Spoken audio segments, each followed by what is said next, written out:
It's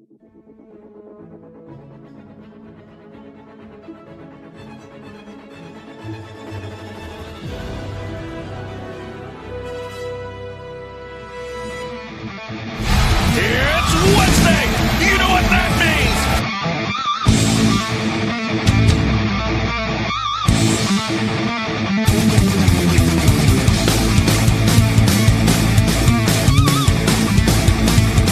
I'm better than you, and you know it. You fucking mark. Listen, get it. Calm down, bro.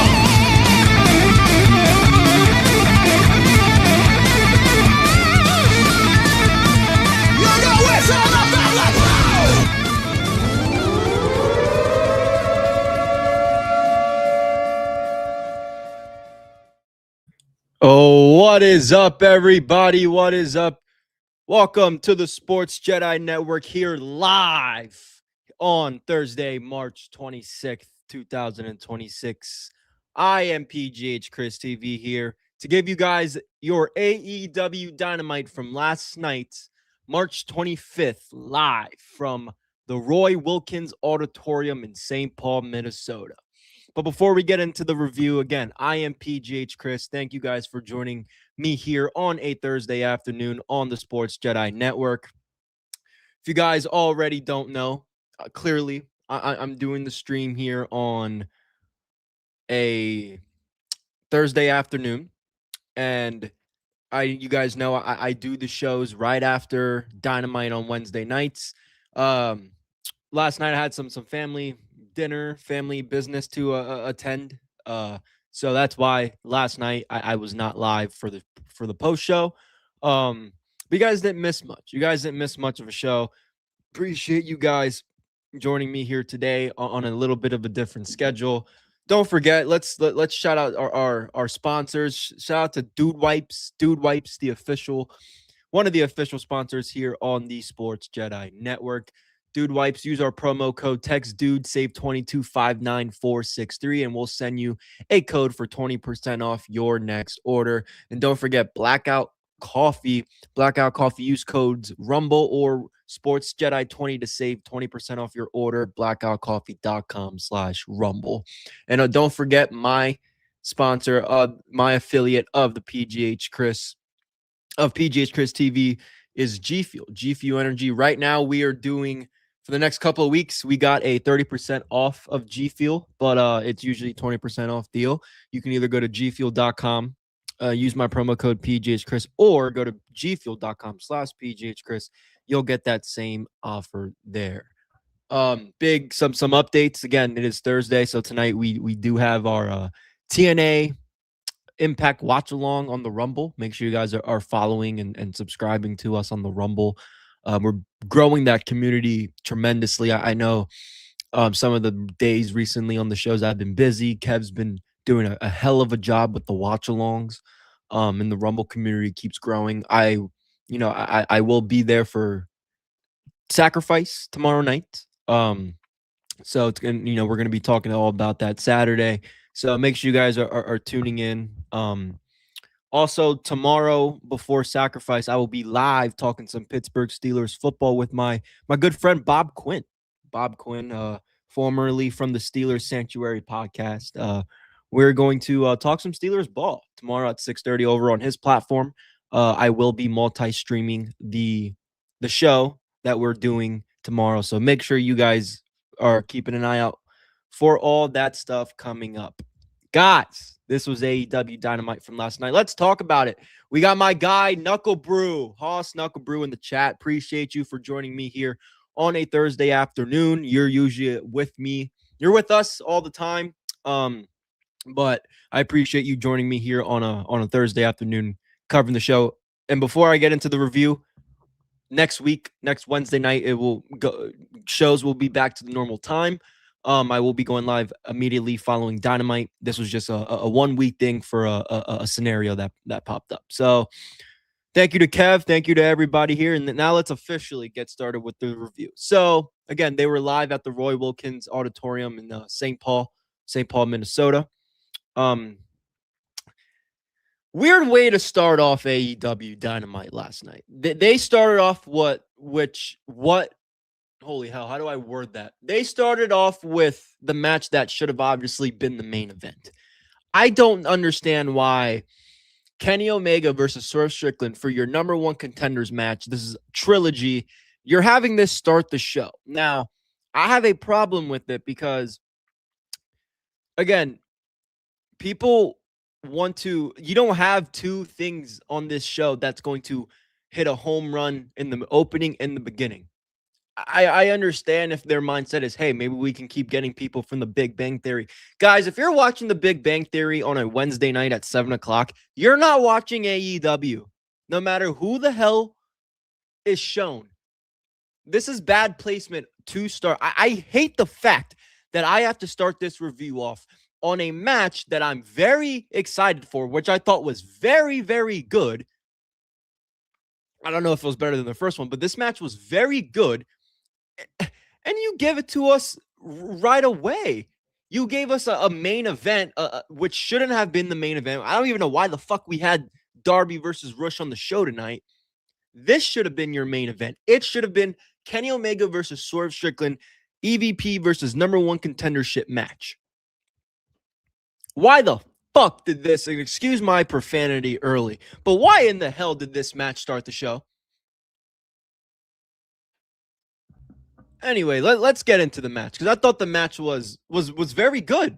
The match was very, very good. Swerve got in control early, hit Kenny with some clotheslines. Kenny came back with the Hurricane Rana and sent Swerve out of the ring. We know in these early matches, they're going to give us some stuff, a lot of outside of the ring here to start the match. I think that's like that. I've gotten that, I've noticed that every single opening match recently in AEW, where it's a lot of outside of the ring shit to start off the match. But they go out of the ring. Kenny hits a slingshot, dives over the top. Swerve goes onto the floor. Omega sends Swerve into the commentary table and steel steps outside the ring. Omega sets up Swerve on a chair on the floor, and Omega hits a running knee smash. The referee, Aubrey Edwards, in this match wasn't counting. What wasn't running through, they were on the floor for over a minute. That's why I don't like. I don't like when they do this in this company. Why isn't Aubrey Edwards counting? And when they do count, it's a 1,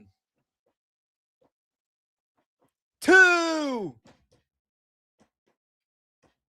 3. Like, what? I hate that. I hate that. They get back into the ring. They got to the commercial. They get back from the commercial break. Swerve and Omega were exchanging forearms, leading to Kenny hitting 2 dragon suplexes in a row. They went into the apron where Swerve grabbed into the ref's arm to hit a low blow on Kenny. Aubrey didn't see Swerve kick Omega in the groin. Swerve kicked Omega to knock him down to the floor. They went to the barricade at ringside. They were standing on the barricade, then fell. Once all that shenanigans was over, Kenny Omega hits a V-trigger knee to Swerve's head. Swerve blocked Kenny, going for a one-wigged angel. Swerve tried to reverse it, but Kenny did not let him do that, basically. And Kenny hit a one-wigged angel in the end of this match to get the win, 1, 2, 3. I thought this match was going to be longer. Now, I'm going to show you guys this move because I very enjoy this move that Kenny Omega does. I have been a fan of Kenny Omega doing the V-trigger forever. If you guys have not seen this guy's V-trigger, please go back and watch him versus Jay White in New Japan. That V-trigger move is so clean. I love when Kenny does that. And Kenny wins the match. No surprise here. Now, I'm going to get into the positives, and then I'm going to get into the negatives. Positives. This match was, of course, phenomenal. I mean, you're getting Kenny Omega versus Swerve in a match, again, when they had one not too long ago, right before Revolution, on Dynamite. I like that. It actually didn't go as long as I thought. It only went like 20 minutes, 19 minutes or whatever. They didn't even go for the full 30. So they both hit each other with very, very big moves. they build up Kenny Omega. They, Swerve hit a lot of offense and had a lot of just moves that it felt like Swerve was getting the advantage over Kenny into the match. And then Kenny Omega finds his way to get the win. There was a lot of near falls, which I thought Swerve could have also got that match, but the match was very good. I love the pacing. They started off kind of hot, like very quick and stuff, but they did it good. They did it good. They're very smart. They know how to tell stories. I love this. I love this match, and I ultimately like that this match has a stipulation like this because it gives us, something to look forward to in the match. You're not just giving us Kenny versus Swerve for no reason. They're building a story out of this for the past month. Also, I like Kenny Omega winning this match and being the number one contender for MJF at Dynasty because I mentioned this with Kev on Saturdays. I mentioned this on this show on Wednesday nights, is that AEW, to me, their world title scene it's very, interesting to watch. It's the other shit on the show that doesn't make sense, but they're doing their world title scene pretty good in my opinion. And the reason why I say that is because I'm going to tell you guys what I said. AEW is feeding MJF baby faces at their baby faces, and they're not just baby faces like a fucking Kevin Knight. No, the baby faces that are being fed at MJF are top of the company baby faces who have big fan bases. He's gonna get thrown Will Ospreay in there later this year. He got thrown Hangman. He's gonna get Darby Allin in there soon before Wembley. Maybe during the Double or Nothing season. Now he has Kenny. That's why Swerve winning this match and being the number one contender for MJF's title at Dynasty doesn't make full sense in my opinion. Now, let's talk about the negatives. Again, I started off that this match should have been your main event. Why wasn't this match your main event? Granted, they only went 20 minutes, so I'm not going to make that the problem, right? This is my problem. It just doesn't make sense in the sense of this is Kenny Omega versus Swerve 2. And somehow this is a Kenny Omega gets the number one contenders match because he beats Swerve when they're tied 1-1. Look, I get it. I understand the story. They made a story out of it. I get it. But my thing is this. Instead of Swerve versus Brody King, instead of Kenny Omega, which Kev got pointed out and kind of got, I don't want to say mad, but he made a great point where it's like, dude, if he's an AEW fan like I am, why the fuck isn't this guy at your first pay-per-view of the year? Instead, he went to go play video games. Granted, he's a big part of the game. He's in it. I get that. But I don't understand it to a degree. Let's see what Knuckle Brew says. The result is disappointing. A real story of an outsider gaining EVP power could have been interesting. Omega's championship chase could have lasted. Well, yeah. I mean, here's a couple things about your comment, because your comment is still tying into what I'm saying. Is I think Swerve beating. I think Swerve beating Kenny and being the number one contender, I just don't think it makes sense for the AEW championship picture right now. Right now, where we're sitting, where MJF is the top of the heels. Ospreay just came back. He's going up against Moxley, which I will get into that a second, because that's starting to confuse the shit out of me too. I don't know if Moxley is a heel or a babyface, but my point is, MJF or Will Ospreay is getting fed heels left and right. We know he's the next big baby face to go challenge MJF. Darby Allin, somebody in the main event who every week keeps getting his ass kicked and really nobody has his back. He's going to be next big baby face to challenge MJF. The whole thing right here is the baby face. So that's why I agree. Seeing Swerve as an outsider being EVP would have been a great story down the road, especially with the Hangman ties. But if it's the number one contendership being involved, I didn't see that. Also to your comment, you said Omega's championship chase could have lasted a year, most of the year with ups and downs. I don't know if he's going to be around. I don't know.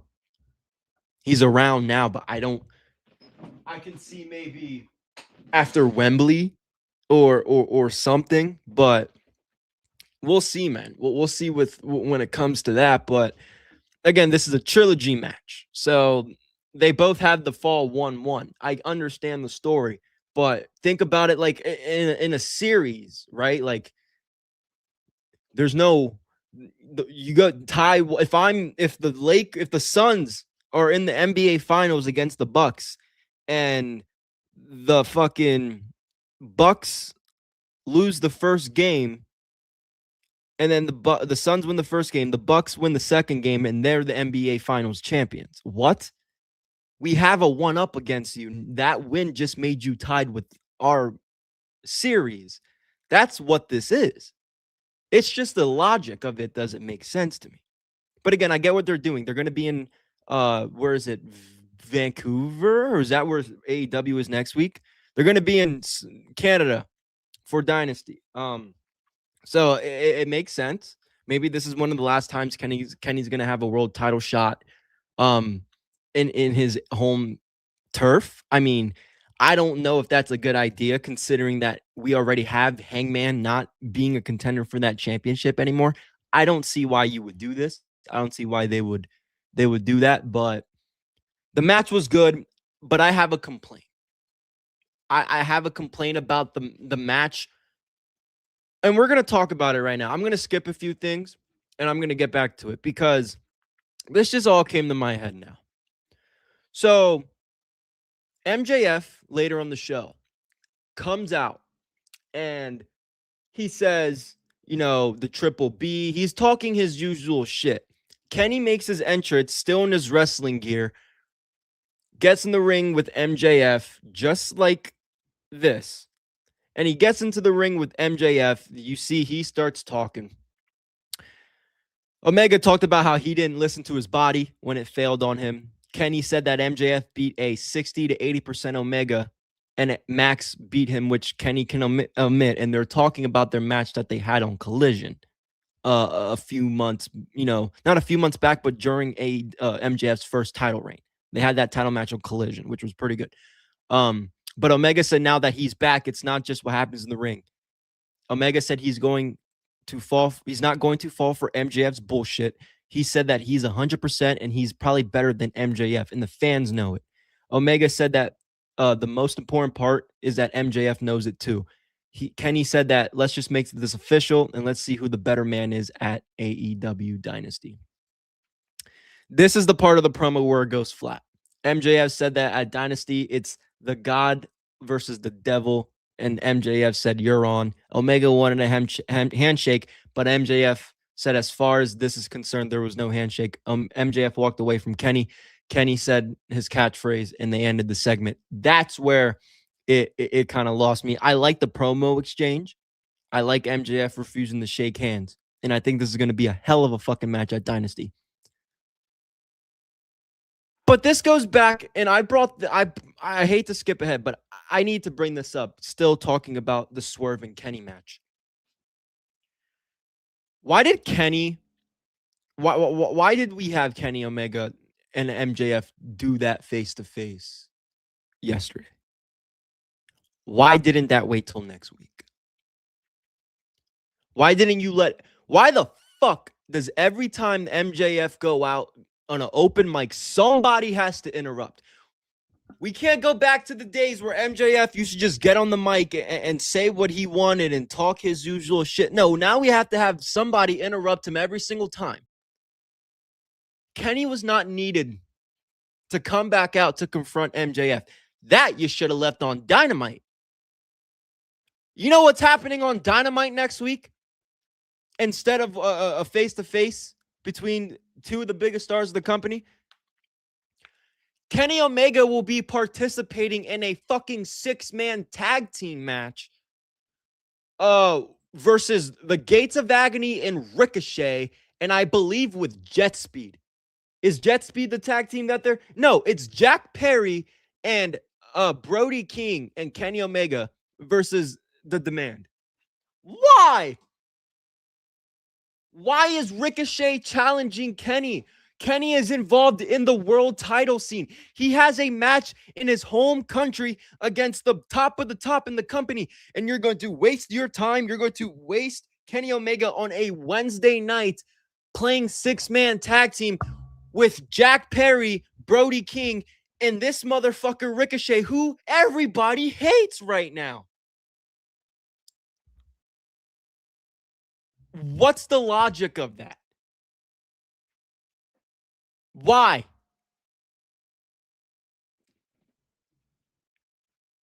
So that's that. That was Kenny Omega versus Swerve. Good match. Look, they did some cool stuff. They did some cool stuff. You know, I enjoyed it. I enjoyed the cool moves they did. But it's just it's interesting, man. It's interesting what they're doing.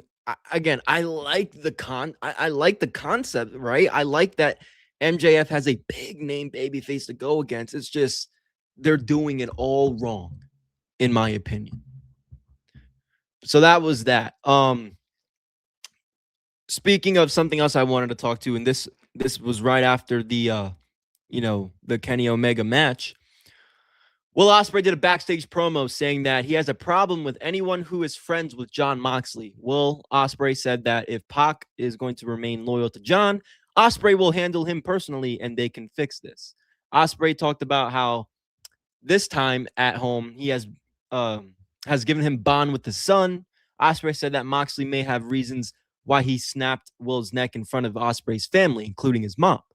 Ospreay said that he's going to alter Moxley's life like he did to Ospreay and pointed at the scar on his neck where he had surgery. Ospreay says he wants to face Moxley at Dynamite and called them a mother effer. I've already cursed, so I'm not going to do that. A mother effort to end it. Jon Moxley so Ospreay will have the match with Moxley. It is a big deal. Couple things. I still don't like that they had Jon Moxley go out there against Blake freaking Christian on the first match of Dynamite last week. For what? For what? He should have been talking. He should be talking to Moxley in the ring. Tony Khan can't help himself. He loves his party matches. Yeah, I know. He loves his fucking gimmick matches, bro. He can't get enough of it. Risking your main event for the bread and butter of the pay-per-view. Or risking injury to your main event for the yeah, I agree. And look, I know some people I've said that before, and I know some people, it's wrestling. I get it, and I get it. I understand that. Don't put him out there. It's that simple. I understand injuries can happen. I understand that. Don't put him out there for something that doesn't need to happen. That doesn't need to happen. I agree. But going back to Will Ospreay and Moxley, like, how do I explain this? I like it, but it's like Moxley has the Continental Championship. Why would you not why would this just be a regular exhibition between these two? I'm weird. I'm old school in the terms of pay-per-views. You should have all your championships be defended. This case, I still feel the same, but it's like, okay, Will Ospreay, I think I know what his ultimate goal is going to be, and that is going to Wembley. It's winning the Owen.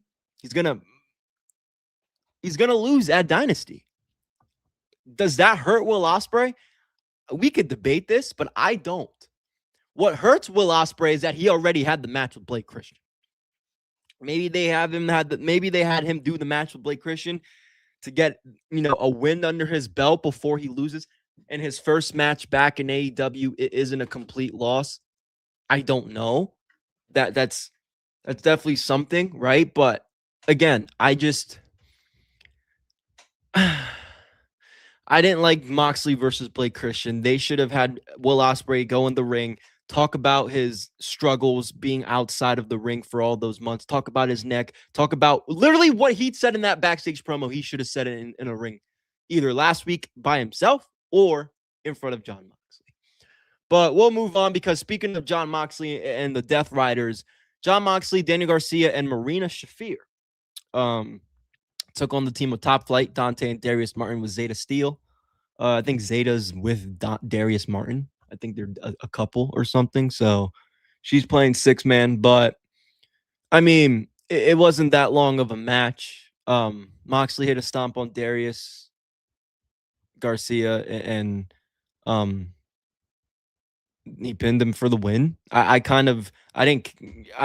be honest with you guys. I kind of didn't catch much of this match. I went to go downstairs and make something because I'm sick of the fucking Death Riders in 6-man tag matches. I went back and watched the match before getting ready for the show here, and I thought it was a solid TV match. Obviously, I mean, that's probably going to happen in WWE. I mean, we know her game right now. She's always been in fucking trios off and on screen. So we know to expect of that. But I mean, speaking of trios, right? This trios match, it was a solid TV match. It was to give the Death Riders an obvious win over a trio that barely wrestles on Dynamite and knows that, we know that they're not going to win. I don't care about Top Flight. I wouldn't have cared for them to win. I don't think them winning is going to help them in either way. So I don't care about that. It was all about the Death Riders to look dominant. This is all this fucking match was. All this match was. After the match, Moxley said it's not nice to say mean things about people on TV. Moxley said that he knows Ospreay is upset, but for them, it's not even personal. Moxley said, if you want the match of Dynasty, then you got it. Moxley warned Ospreay, until then, don't let your mouth get you in trouble. And the graphic was shown for Moxley and Ospreay for AEW Dynasty. Again, that match is going to be good. Yes, Zeta Steel is the girl on Top Flight, and Swipe Right. Yep, that's who Zeta Steel is. Again, like I mentioned, I think she's dating Darius Martin, so that's why she's involved with this Top Flight group. I caught her briefly at the Three Legacies Red Rose Rumble. Was it last year when she fought Izzy Moreno? Which was a good match for two young rising independent women. So, I don't know what her deal is in AEW. I don't know if she's going to be one of those up and coming stars that are going to get a push, but she obviously wants to be there. Tony wants her to be there, so maybe they could make something happen. But yes, she is formerly from Top Flight. She was in the WWE ID program. Heard the reason Top Flight was on TV because they're from Minnesota. That probably is the reason. Knuckle Brew. This comment right here that my guy Knuckle Brew left in the chat. They are probably there because they are in Minnesota. That's probably what it is. And look, that's fine, but this didn't help them for the long run, and I didn't expect it to. And guys, this show wasn't that good. Where do I want to say with this, right? Speedball Mike Bailey versus Rocky Romero. Speedball is, of course, 1/3 of the AEW's Trio Tag Team Champions. This match was very short. This match was 3 minutes. Mike Bailey worked over Rocky with kicks, as he usually does. After Rocky Romero was knocked out of the ring, Mike Bailey jumped off the turnbuckle with a moonsault and hit Rocky Romero into the floor. Rocky did his celebration in front of the camera like an idiot, and Mike Bailey hit a spinning kick to his head. Mike Bailey hit a shooting star press knee drop for a pin, and it was about 3 minutes. Mike Speedball Bailey versus Rocky Romero. Who the fuck is Rocky Romero? We know who Rocky Romero is, but why the hell is he on Dynamite wrestling Mike Speedball Bailey? We don't need to keep giving this guy wins on Dynamite to keep his momentum going. He has that momentum.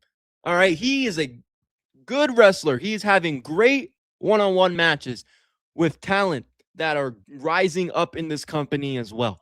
You do not need to put this clown against fucking Rocky Romero for no reason. For no reason. Somebody get that guy a pair of shoes. Right. Because me and Kev talk about this all the time. If I'm in the front row, I don't want Mike Speedball Bailey's dirty ass fucking feet giving me a handshake. I'm good. I'm fucking good on that one. Then I got to go to the bathroom, wash my hands if I want my fucking popcorn. Leo Rush was right there. Like, I think Leo Rush is a good one. You can catch him on Collisions, which if you watch that, God bless you. I don't. But it was a quick match. It was a quick match that meant nothing. Nothing. After that was the MJF segment. Again, I already talked about the MJF segment, but I'll give you guys a quick breakdown. He comes out, talks his shit, tells the fans to show him respect. Kenny comes out after his match, still in his wrestling gear, and basically tells MJF, the last time you fought me on Collision, I was 60 to 80%. Now I'm 100%, and I'm going to do whatever it takes to take that AEW championship off your hands. Again, like the promo, liked MJF refusing to shake. This should have happened next week on Dynamite instead of fucking Kenny Omega being in a useless trios match. So Rocky Romero had 2 segments. Wow, the push is in. Leo Rush had 20 million views on YouTube. Why he wasn't on the card even in that squash match? I agree. I think highly of Leo Rush. I enjoy his talent. I want to see him do something. Again, I do believe he wrestles quite often on Saturdays on Collision. I don't watch it. I know you don't watch it, so I don't really know what he's been doing down there. But he should have been in this spot. I think Leo Rush versus Speedball would have been a way better match. Hell, you could have probably did 7 minutes instead of 3. This was a waste of time, guys. This was a waste of time. This wasn't needed. We're going to talk about Christian Cage and Adam Copeland's interview with Renee Paquette before we finish up this review here. But first, we are going to take a listen to my sponsor, G Fuel Energy. All right, before we keep this energy going, shout out to the sponsor of tonight's stream, G Fuel Energy. If you're watching this live, you already know. We don't do slow reactions, we don't do low energy, we stay locked in. And that's exactly what G Fuel brings to the table. 0 sugar, loaded with focus, and built for long streams just like this. Whether you're grinding, gaming, or watching chaos unfold with us, G Fuel keeps you going. Hit the link in the description, use code PGH Chris, and level up your energy the same way we do on Sports Jedi Network. Let's get back to it. I'm Tom Hannafin from TNA Wrestling. You're watching the Jedi Sports Network. Shout out to my guy, Tom Hannafin, man. Shout out to my guy. If you haven't checked that interview out with me and Kev, we're privileged and honored to interview TNA commentator, former WWE commentator, backstage interviewer, Tom Hannafin. So thank you again for making that little cameo for the channel, for the network. And go check that out. It's on our YouTube. It's doing pretty well. So make sure you guys go check it out. Leave a like, subscribe, all that other good stuff. We're grinding, man. We're grinding all parts of the pro wrestling industry here on this channel. But let's finish up. There are a couple things left on this show. Again, this show wasn't that great.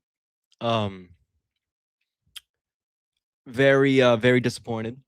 But we got this. We got Adam Copeland and Christian Cage interviewed by Renee Paquette. Earlier in the day, they aired this.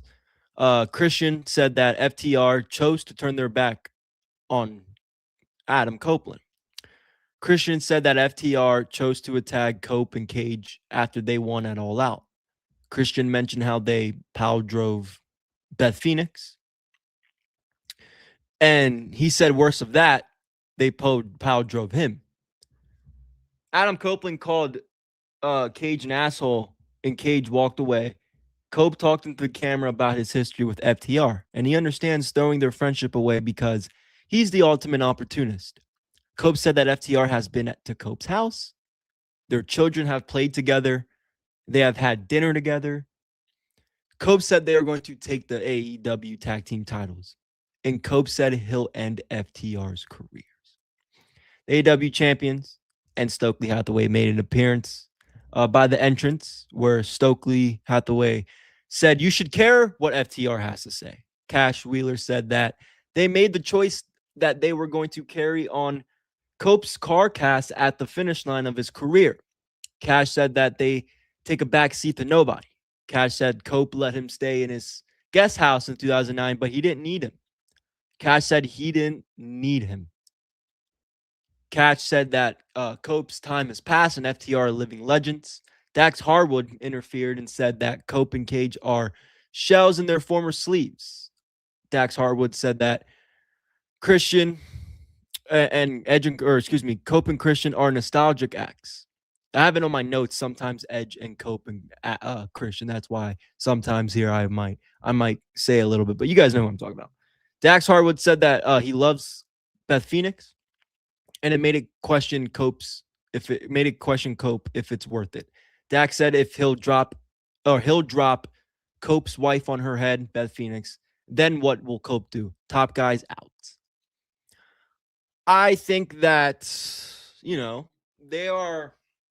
they're doing a good job of building this. Again, I don't know how much interest people has in FTR and Christian and Copeland.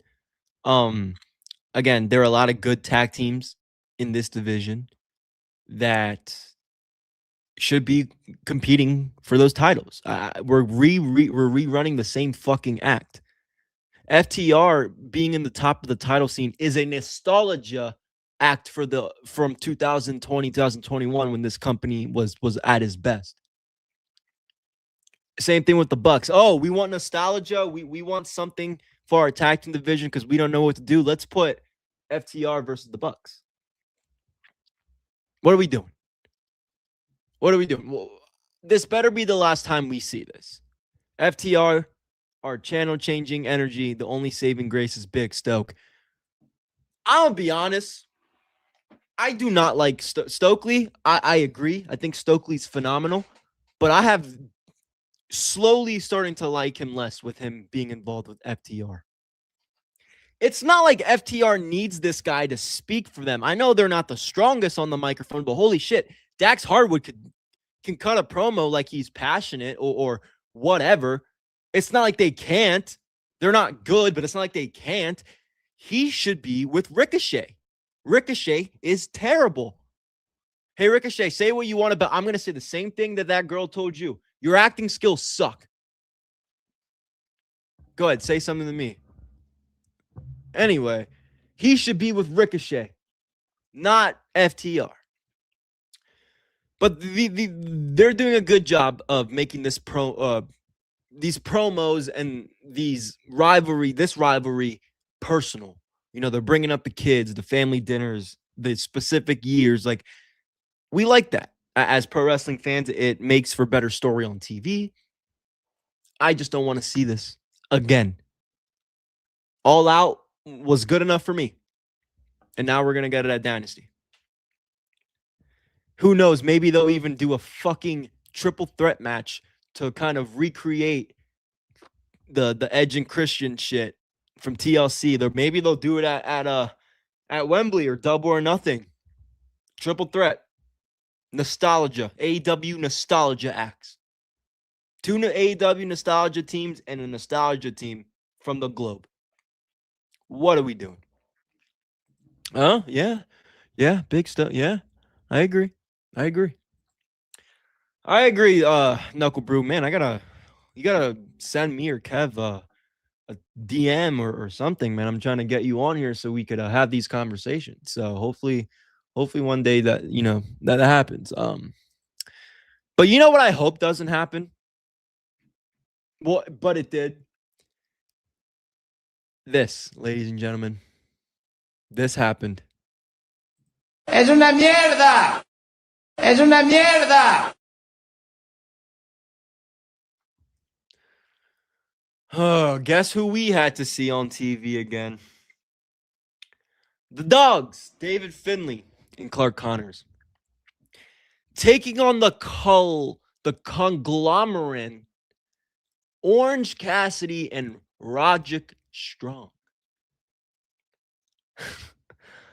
Roderick Strong and Pockets, as I like to call him, took turns chopping Clark.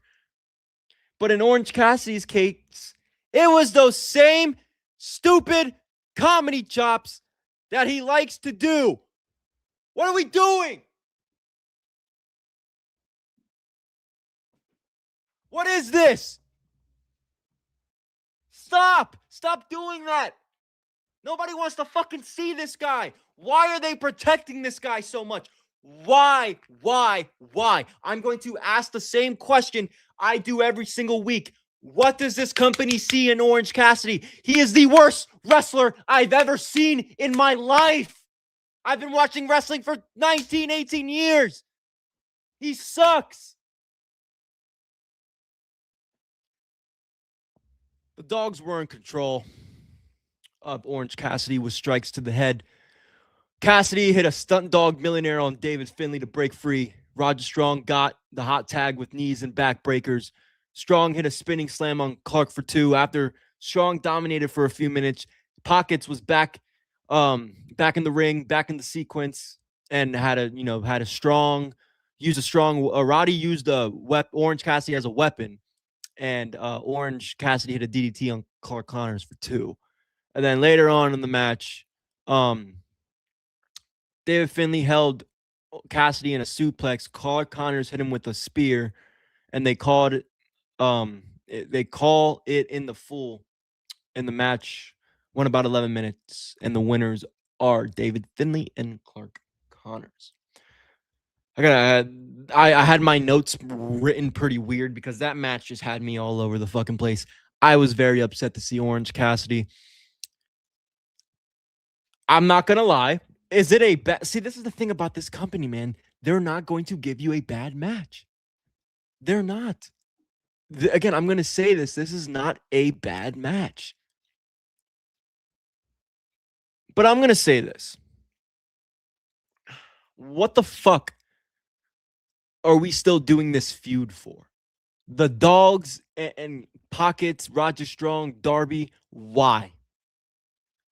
None of these two teams are going to be competing for the tag team championship. None of these teams have tag team title gold. What are we doing? Why the fuck was this match on the show? I can't stand it, chat. I can't stand seeing Orange Cassidy. I just can't. Look at, like, what do we do? Like, that, I love that part, but what is he doing?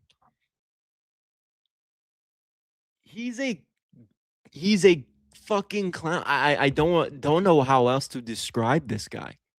I don't know how else to describe Orange Cassidy other than he is a clown.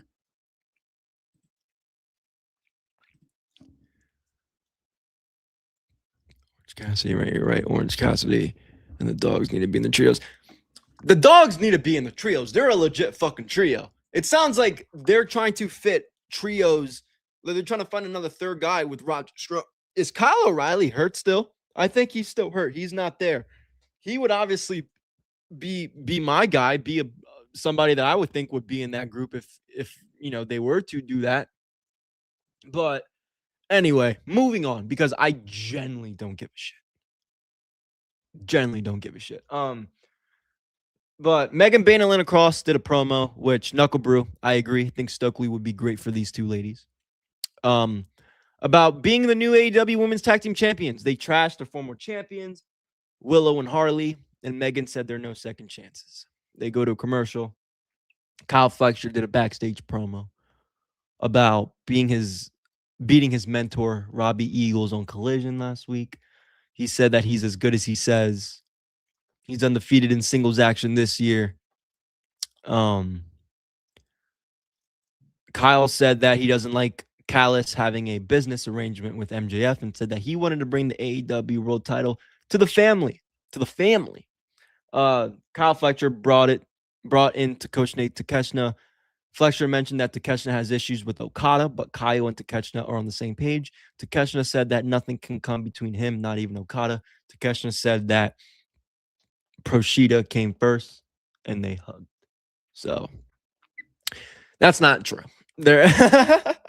That's not true. Takeshita's gonna get fucking turned on him so quick. So quick. I don't know when it's gonna happen.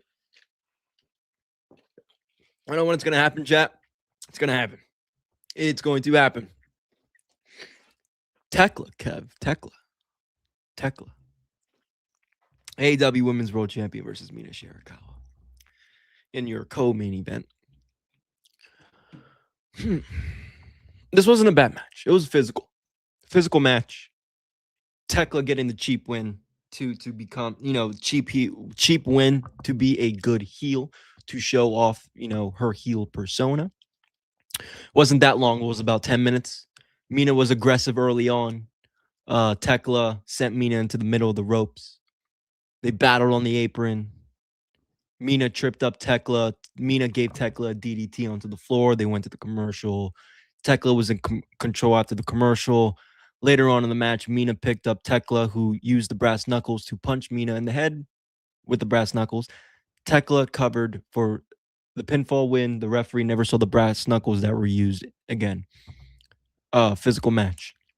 Like Tekla getting the cheap win for a heel champion. AEW has 2 heel champions for their women and men that I think are legit, and that I think MJF's already kind of established, but I do think Tekla's up and coming, rising. Mina wasn't bad. It felt like she was on offense for like 80% of the match. I felt like Tekla was fighting from her the whole time, which it made sense, right? That's why Tekla did the cheap route to use the brass knuckles to hit Tekla, or to hit Mina. Mina was on, like I said, Mina was on offense a lot of the time, 80% of the match, in my opinion. So when a heel is like, okay, this baby face is really kicking my ass, like, I don't know what to do, and the crowd's behind her, like, I got to get the cheap win. I got to make sure I leave this building the tag team, or still the women's champion.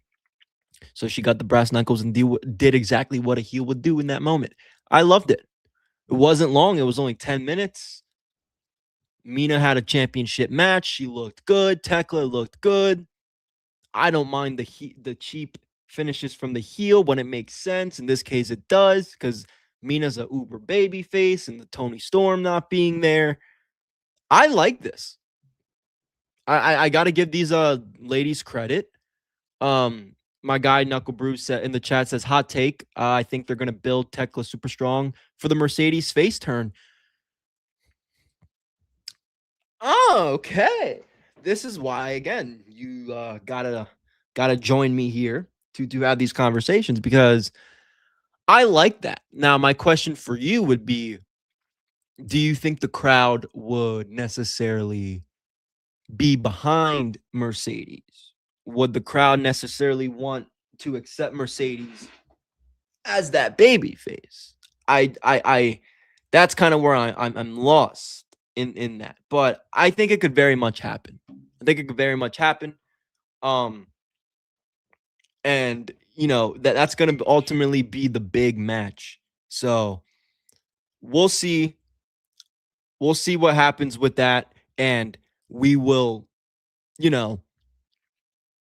keep going with Tekla. Tekla being your world champion is by far the best thing you could do. And let's keep it going, right? I think it's getting some flavor.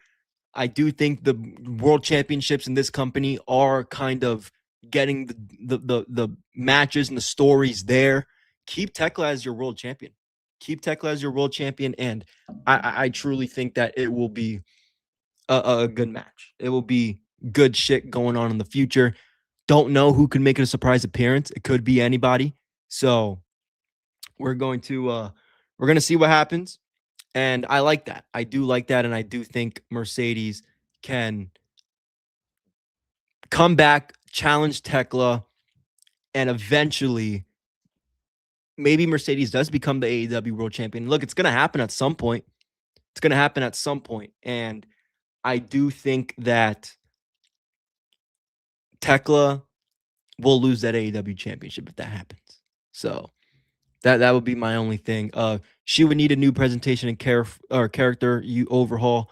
Maybe when they try the tournament route like they did with Mox in the C2 last year, Mercedes wins in the Owen again, possibly. Maybe they can win in the Owen again. Put her in the Owen. Maybe she wins it. I agree. But do we want Mercedes to win the Owen? Like, again, like, I don't know, man. I don't know. That's gonna be a tough one. Mm, mm, mm. I would just kind of be scared for Tekla, honestly, if that were to happen. But we'll see. We'll see what that goes. Chat, we're gonna get into the main event. Do want to talk about Darby and Roosh. Before we talk about Darby and Roosh, I did share with you guys my sponsor. I want to show you guys Blackout Coffee, sponsor from the Sports Jedi Network. Sports Jedi Nation, you already know I don't start my day without two things. Standing firm in what I believe in, and a cup of coffee that actually represents those values. That's why I rock with Blackout Coffee. It's a 100% American company, unapologetic, patriotic, pro-Second Amendment, an anti-woke, nonsense, no corporate hustle, no virtual signing, just real coffee for people who still believe in God, family, and freedoms. Every bag is a roast right here in my beautiful state of Florida, and it's shipped straight to your fresh bowl, no compromises. If you need to hit the ground running, the Morning Reaper I suggest. They medium roast that goes smooth, powerful, and fixed like a new. Support a company that actually gives a damn about this thing. Go to Blackout Coffee. Use my promo code Rumble for 20% off or Sports Jedi 20 of your first order. Blackout Coffee. Wake up, stand up, never back down. Fuel your freedom. Real coffee with real values. A bold, backed by freedom. Wake up and think free. And may the sports be with you. That's right. May the sports be with you always. Don't forget about Blackout Coffee and Dude Wipes. Dude Wipes, Blackout Coffee. Shout out and G Phil. Shout out to the affiliates and the sponsors of the channel. Guys, go support the people that support us. Everybody, even our friends. Aaron loves wrestling. Marie Shadows, Wrestle Soup. Those guys are really, really good, man. Go check out Wrestle Soup. Those guys are killing it. They've been in this space for so long.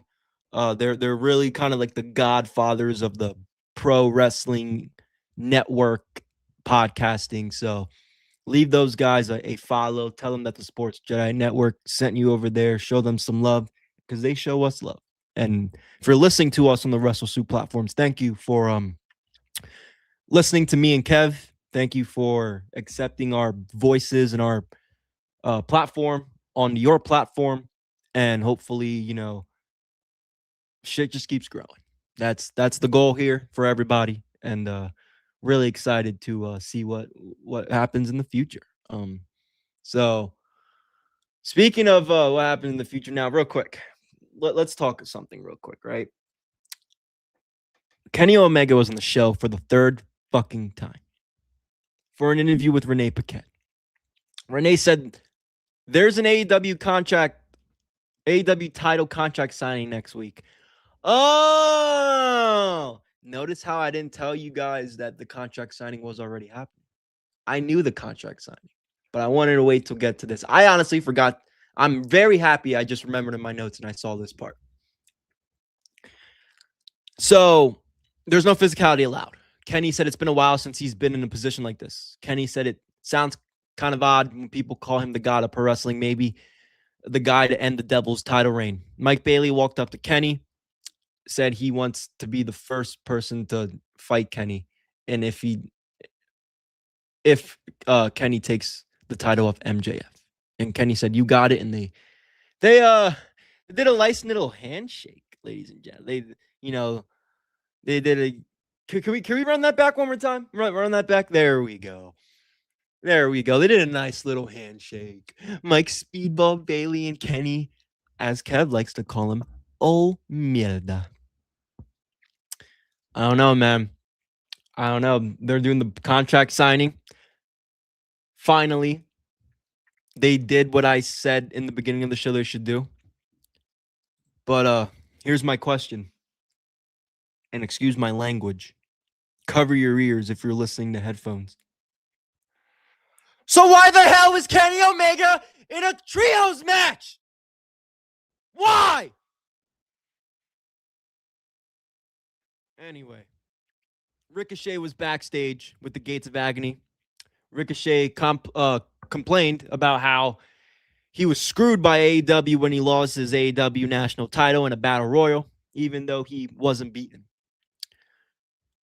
Ricochet said he's tired of people like Kenny being handed opportunities for doing the bare minimum.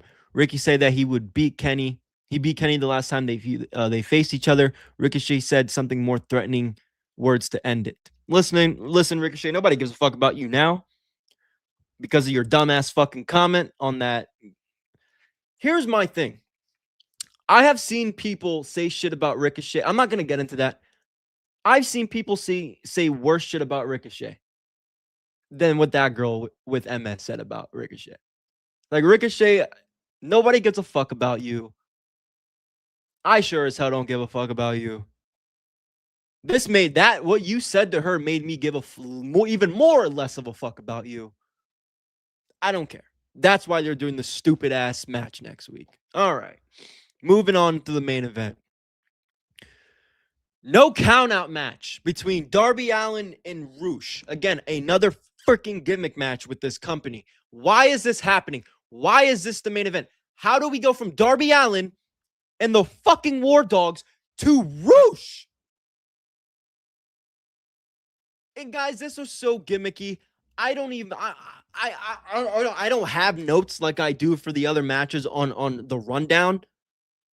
Let me show you two of the stupidest shits I've ever seen. Stupid shit number one.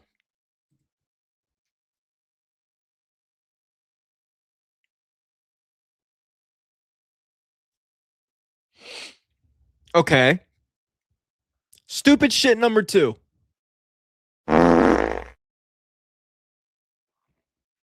What are we doing? What the fuck is this? I'm at a loss for words, chat. Somebody help me. I don't even know what to say about this match. Big bumps. Obviously weapons. I like Roosh. Happy to see Roosh on a big TV match on Dynamite. He's not used as much as I think he should be. We just knew he wasn't getting the win. We just knew he wasn't getting the win. Now, what I showed you right there was after the match where Mark Davis, Don Callis' family came behind Darby. By the way, Darby Allin won. This match went about 12 minutes. Surprisingly. But it was a wild match, of course. I don't, why are we having it? I don't want to see more of this. Like I said, Rush should be on TV more. I don't see what he's going to do. Anyway, Mark Davis just did that, what you saw. He gave him a power driver. Other members of the Don Callis family went into the ring while Andrade was asking Don what they were doing. The announcers mentioned MJF wanted them to take out Darby. Lance Archer gave Darby a chokeslam, and the show ended with Darby out on the mat. Damn, so Darby comes out for a lot of people, and nobody wants to come out for Darby. Nobody wants to come out for Darby. But look, my final thoughts here on Dynamite. I didn't enjoy it like I did 2 weeks ago. I'm not gonna call it a good episode. Solid wrestling like always, but again, match placement was not good, very good. The matches weren't too long. Not even the Omega and Swerve match. I thought that was obviously the best part of the show. Took up most of the first quarter hour of the show. It was kind of tough to follow up and get people's interest of anything really after that until MJF came out. So that's why I still think that should have been your main event. Get people watching to the end as much as you can, right? But they're building up Dynasty pretty well. They got some big matches already locked in. They got obviously MJF versus Kenny. They got the Continental Championship, Jon Moxley versus Ospreay. And they got the AEW Tag Team Championships, FTR versus Cope and Christian. So, they're building up for the Dynasty pretty well already, which obviously is a good thing. I can appreciate that. But again, you had the pay-per-view last Wednesday. You didn't have a great follow-up, and this Wednesday wasn't that much of a better show than it was last week. And we got to get the ball rolling. I'm expecting Double or Nothing to be very hot. I'm expecting Dynasty to be very hot. They just got to keep making sure their TV shows aren't lackluster and lame. They got to keep going. We get that feeling after the pay-per-views that, this is a new era, new AEW, fresh storylines, fresh matches, but it's like we don't get that. We don't get that. So we'll see what happens in the next couple of weeks, chat. We got a lot of things happening tonight. We got again our TNA Impact watch along on the Rumble. We will see you guys for that tonight. Tomorrow we got TNA Sacrifice on the Rumble. I believe we are also going to multi-stream on the YouTube as well. So make sure if you want to see the footage, see the matches, see our faces on the side, come to the Rumble. We encourage you to. If you want to come to the YouTube, that's fine. But if you want to see what we're seeing, come to the Rumble, and we will, make your watching experience a lot more fun. But we got that Friday. Saturday, we got weekly wrestling, probably around 1 o'clock, 1:30. Probably going to be very, very TNA heavy with Sacrifice, so get ready for that. Saturday, members, tomorrow, 6:30. Before I go with the Sports Jedi Network for Sacrifice, I will be live with my friend Bob Quinn, formerly from the Steelers Sanctuary podcast. Started his own podcast, so we're gonna just talk some Steelers ball. 6:30. It'll be over on his channel. Go subscribe to his channel. I will link all that on my own and all that stuff. PGH Chris show, maybe either later or probably tomorrow before I go live with Bob. So we're busy. I'm busy. Had a long couple of days. So this week is a grind. This week is a grind, and we're going to make it fun. We're going to make it good. So chat, I appreciate you guys being here with me on a Thursday afternoon. Thank you. Please make sure to like, subscribe, follow the channel, turn on your post notifications. If you're listening to us on the audio platforms, whether it's WrestleSoup, Spotify, Apple, Amazon, iHeartRadio, make sure you leave a review, leave a rating. Come to the YouTube channel if you want to see our faces with a lot, cool production and clips and all that stuff. And we're going to have fun. So chat, I appreciate it. Make sure you go subscribe, follow to all the socials as well. And this has been your AEW Dynamite review from March 25th, 2026. I am PGH Chris, and I'll see you guys next Wednesday night.